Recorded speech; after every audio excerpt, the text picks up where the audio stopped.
Assalamualaikum warahmatullahi wabarakatuh. Kami dari kelompok 8, pendidik atau calon pendidik dan juga orang tua lebih baik atau sebisa mungkin mengetahui tentang perkembangan dari anak-anaknya atau peserta didik yang akan mereka ajar. Mereka sebaiknya mengetahui dari perkembangan itu mulai dari anak mereka, mulai dari kandungan sampai dewasa, agar mereka lebih mengetahui tentang peserta didik atau anak yang akan mereka ajar tersebut. Namun, beberapa orang tua dan juga guru atau pendidik merasa kurang dalam menyampaikan materi atau salah dalam mengajar anak-anak didik mereka dikarenakan mereka kurang mengetahui tentang perkembangan peserta didiknya, mulai dari perkembangan kognitifnya, emosinya, dan lain sebagainya. Oleh karena itu, izinkan kami kelompok 8 untuk menjelaskan tentang perkembangan dari masa kanak-kanak bagian 1 yang seputar perkembangan fisik dan perkembangan intelektualnya. Sebelum itu, izinkan kami dari kelompok 8 untuk memperkenalkan diri. Yang pertama, saya Aida Nur Aini, dan teman saya. Saya Dani Rizky Irnawan. Saya Elma Lutfianti. Jadi ini dia adalah peta konsep dari apa yang akan kita bahas dari presentasi kali ini, yaitu perkembangan masa kanak-kanak awal meliputi perkembangan fisik, yaitu perkembangan fisik nanti akan membahas mengenai tinggi badannya, kemudian berat badan, dan lain sebagainya yang berupa fisik, yaitu sesuatu yang tampak. Kemudian bagaimana implikasinya atau penerapannya pada pendidikan. Yang kedua adalah perkembangan intelektual. Intelektual merupakan sesuatu yang tidak tampak, berbeda dengan fisik, yaitu nanti kita akan membahas mengenai perkembangan kognitifnya atau intelijensinya dan juga perkembangan bahasanya dan juga implikasinya pada pendidikan. Next. Sebelum kita masuk kepada materi inti, yaitu perkembangan fisik dan juga intelektual, ada baiknya kita semua mengetahui tentang ciri perkembangan pada masa anak-anak awal ini.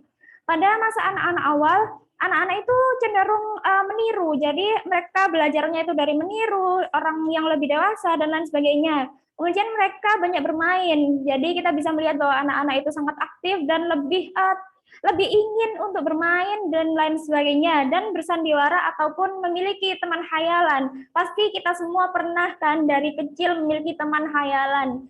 Kemudian kebiasaannya itu akan memberi keterampilan dan pengalaman terhadap si anak. Ada yang mengatakan bahwa masa anak-anak awal dimulai pada masa penutup bayi sampai dengan usia masuk sekolah dasar, yaitu pada 2-6 tahun. Ciri-cirinya adalah yaitu usia yang mengandung masalah atau usia sulit, karena kita mengetahui bahwa anak-anak itu masih sangat polos sekali. Mereka belum mendapatkan ilmu yang sangat banyak dan juga dan juga pengalaman yang digunakan mereka untuk belajar. Jadi kadang kita mendidik anak kecil itu susah karena mereka itu kemauannya kuat dan masih belum tahu tentang baik dan buruk. Oleh karena itu usia ini dapat dikatakan mengandung masalah atau usia sulit dikarenakan hal tersebut. Yang kedua adalah usia mainan, karena anak-anak cenderung lebih kreativitasnya, yaitu dapat dilakukan dengan bermain, dengan aktif dan lain sebagainya. Usia prasekolah karena dilihat dari usianya, yaitu 2-6 tahun. Jadi sebelum masuk usia sekolah dasar. Kemudian usia belajar kelompok, ini ada hubungannya dengan anak-anak yang saya sebutkan tadi bahwa anak-anak itu banyak meniru. Oleh karena itu anak-anak cenderung lebih menerima banyak sekali ilmu jika mereka belajar kelompok, karena mereka dapat mengambil pelajaran atau meniru dari orang-orang yang ada di kelompok mereka. Yang selanjutnya usia menjelajah dan banyak bertanya, karena anak-anak itu masih polos, ibarat anak adalah kertas putih yang belum terisi apapun, jadi mereka cenderung ingin tahunya tinggi untuk mengisi wawasan dan lain sebagainya. Usia meniru seperti yang saya bilang tadi dan kreatif. Kemudian tugas-tugas dari masa anak-anak awal adalah anak-anak itu biasanya pada masa anak-anak awal mulai belajar bicara, seperti menyebutkan hal-hal yang sangat simpel, yaitu seperti kata ayah, ibu, dan lain sebagainya. Bahkan kadang babbling yang kita tidak tahu dia tuh berbicara apa, dan lain sebagainya. Belajar membedakan jenis kelamin, yaitu laki-laki dan perempuan. belajar mengadakan hubungan sosial selain dengan orang terdekat, seperti tetangga, teman-teman sebayanya, dan lain sebagainya, belajar membedakan hal-hal yang baik, buruk, karena mereka belum mengetahui tentang hal yang baik dan buruk, maka dari usia ini mereka belajar untuk mulai mengetahui baik dan buruk. Oleh karena itu, orang tua ataupun guru disarankan untuk lebih mendampingi mereka, untuk mengenalkan mereka bahwa ini itu baik dan buruk karena mereka belum mengetahui, dan mengembangkan kata hati. Oleh karena itu kita kan biasa mengetahui bahwa anak-anak kalau ingin mainan, ya sudah, kata hatinya yang dituruti, lebih mengedepankan kata hatinya. Kemudian selanjutnya adalah membedakan konsep-konsep pengertian sederhana tentang kenyataan sosial. Contohnya adalah mereka mulai sadar bahwa setiap anak memiliki ayah dan ibu, dan juga mengerti tentang konsep-konsep sederhana tentang alam, seperti ada siang dan malam. Oh, kalau siang itu ada matahari, kalau malam ada bintang, bulan, dan lain sebagainya. Tentang hal-hal yang simpel seperti itu. Kemudian masuk ke perkembangan fisik. Seperti kita tahu bahwa perkembangan fisik adalah sesuatu yang dapat dilihat atau dapat diamati. Meskipun dalam diri anak tersebut seperti saraf, otot, dan sebagainya, kan kita masih bisa mengamatinya melalui mikroskop dan ilmu pengetahuan. Berbeda dengan materi selanjutnya, yaitu intelektual yang tidak dapat dilihat melalui kasat mata. Kemudian perkembangan fisik atau tubuh pada manusia, khususnya anak-anak, merupakan sistem organ yang kompleks dan sangat mengagumkan. Coughlin dan Thomson mengemukakan bahwa perkembangan fisik individu meliputi 4 aspek, yaitu yang pertama, sistem saraf yang sangat mempengaruhi perkembangan kecerdasan dan emosi. Mengapa demikian? Seperti kita tahu bahwa saraf itu merupakan sistem koordinasi kalau di pelajaran biologi. Jadi saat anak mendapatkan impuls atau rangsangan dari luar, saraf itulah yang akan menghantarkan rangsangan tersebut ke otak, yang menimbulkan pengetahuan, kecerdasan, dan juga emosi. Jadi kadang dia merasa terluka, jatuh di jalan, kemudian emosinya, oh dia menangis, dan lain sebagainya. Dan otot ini juga sangat mempengaruhi perkembangan kekuatan dan kemampuan motorik, karena seperti kita tahu, ada contohnya anak yang mengalami gizi buruk, sehingga ototnya tidak dapat berkembang dengan baik. Oleh karena itu, anaknya bahkan tidak dapat berjalan, kemampuan motoriknya jadi terganggu, dan lain sebagainya. Jadi ini tuh sangat berhubungan dengan faktor gizi. Kemudian kelenjar endokrin. Kelenjar endokrin ini adalah kelenjar yang mensekresikan hormon-hormon yang berkenaan dengan pola-pola tingkah laku baru, seperti pada anak-anak terhadap munculnya perasaan senang atau marah saat dia menghadapi suatu hal tertentu. Contohnya ini senang jika bermain dengan teman yang disukainya, atau merasa senang jika mendapat mainan baru yang belum pernah ia temui sebelumnya. Yang selanjutnya, struktur fisik atau tubuh yang meliputi tinggi, berat, dan proporsi yang akan dijelaskan lebih detail oleh teman saya. Dani, dipersilahkan. Perkembangan fisik merupakan dasar bagi kemajuan perkembangan berikutnya. Dengan meningkatkan pertumbuhan tubuh, baik berat badan maupun tinggi badan, serta kekuatannya. Kemungkinan anak untuk lebih aktif berkembang keterampilan fisiknya, dan juga berkembangnya eksplorasi terhadap lingkungan tanpa bantuan orang tuanya. Perkembangan sistem saraf pusat memberikan kesiapan pada anak untuk lebih meningkatkan pemahaman dan penguasaan terhadap tubuhnya. Yang pertama adalah tinggi. Pertambahan tinggi. Badan rata-rata 3 inci. Pada usia 6 tahun, tinggi anak rata-rata 4,6 inci. Yang kedua adalah berat. Pertambahan berat badan setiap tahunnya rata-rata 3-5 pon. Pada usia 6 tahun, kurang lebih 7 kali berat pada waktu lahir.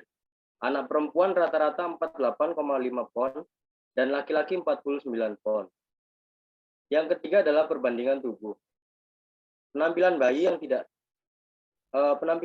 tidak tampak lagi. Wajahnya tetap kecil, tetapi dagu tampak lebih jelas dan leher lebih memanjang. Gumpalan tubuh berkurang dan cenderung berbentuk kerucut, dengan perut yang rata-rata dan dada lebih bidang. Bahu lebih luas dan persegi, lengan dan kaki lebih luas dan lurus, serta tangan dan kaki lebih besar.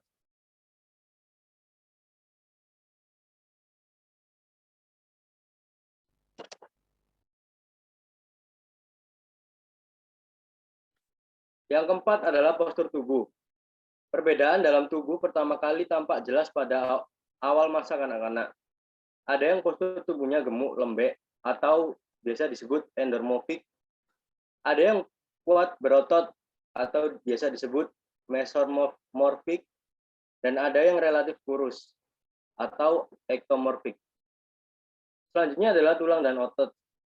Tingkat pergeseran otot bervariasi pada bagian tubuh mengikuti hukum perkembangan arah. Otot menjadi lebih besar, berat, dan kuat, sehingga anak tampak lebih lurus meskipun beratnya bertambah. Selanjutnya adalah lemak. Anak yang cenderung bertubuh endomorfik lebih banyak jaringan lemaknya daripada jaringan ototnya. Sedangkan mesomorfik sebaliknya. Dan yang bertumbuh ektomorfik mempunyai otot yang kecil dan sedikit jaringan lemak. Berikutnya adalah gigi.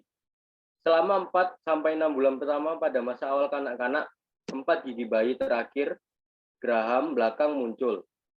Selama setengah tahun terakhir, gigi bayi mulai tanggal digantikan oleh gigi tetap. Yang pertama lepas adalah gigi bayi yang pertama kali tumbuh, yaitu gigi seri tengah. Bila masa kanak-kanak berakhir, pada umumnya memiliki 1 atau 2 gigi tetap di depan dan beberapa celah di mana gigi tetap akan muncul.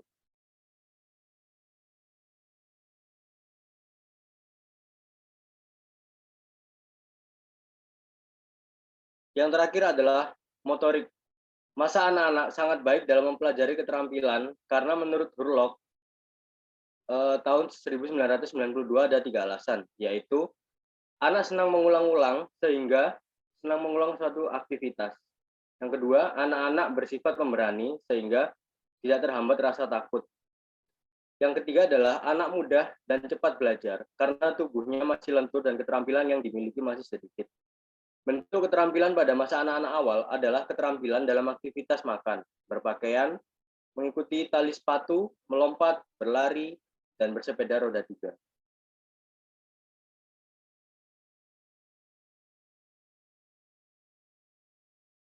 Implikasi pada pendidikan. Pendidikan harus memperhatikan gizi, melatih kemandirian motorik tangan maupun kaki dengan kegiatan berpakaian sendiri, menali sepatu sendiri, bermain bola, dan permainan lainnya. Selain itu, anak dilatih dalam menggunakan gunting, pensil, dan krayon untuk melatih motorik halusnya. Akan dilanjutkan oleh teman saya, Elma. B. Perkembangan intelektual. Perkembangan intelektual pada masa kanak-kanak awal. A. Perkembangan kognisi. Menurut teori perkembangan Piaget, anak pada masa kanak-kanak awal berada pada tahap perkembangan preoperasional atau 2-7 tahun. Istilah praoperasional merujuk pada pengertian belum matangnya cara kerja pikiran. Pemikiran pada tahap praoperasional masih kacau dan belum terorganisasi dengan baik. Anak belum mampu menguasai operasi mental dengan logis. Ciri-ciri berpikir tahap praoperasional. A. Anak mulai menguasai fungsi simbolik. B. Terjadi tingkah laku imitasi. C. Cara berpikir egosentris. D. Cara berpikir sentralis. E. Berpikir tidak dapat dibalik. F. Berpikir terarah statis. B. Perkembangan bahasa dan bicara. Menurut Karl Buchler, ada 3 faktor yang menentukan dalam teori bahasa. A. Kungebe atau apel, fungsi bahasa untuk menyatakan apa yang sedang terjadi kepada sang pembicara. Contohnya anak bersorak gembira. 2. Auslosung atau Ausdruck, fungsi untuk menimbulkan reaksi sosial, contohnya mengajak pergi ke toko. Auslosung juga memiliki hubungan dengan Kungebe, contohnya anak menjerit membuat orang lain terkejut. 3. Darstellung, fungsi untuk melukiskan suatu keadaan secara objektif, meletakkan atau mengerti hubungan antara satu dengan yang lain. Dapat memformulasi ide-ide menentukan buler anak harus memiliki ketiga faktor ini dengan syarat lingkungan memberikan masukan pada anak. Teori mengenai perkembangan bahasa anak. Perkembangan bahasa anak didasari pada proses imitasi. Proses ini dipengaruhi oleh teori sosial belajar atau social learning theory dari Bandura. Anak biasa meniru bahasa dari orang-orang terdekatnya. Jadi, bila tidak ada yang ditiru, tidak ada input perkembangan bahasa. Namun, terkadang tidak semua bahasa dipengaruhi oleh teori sosial belajar.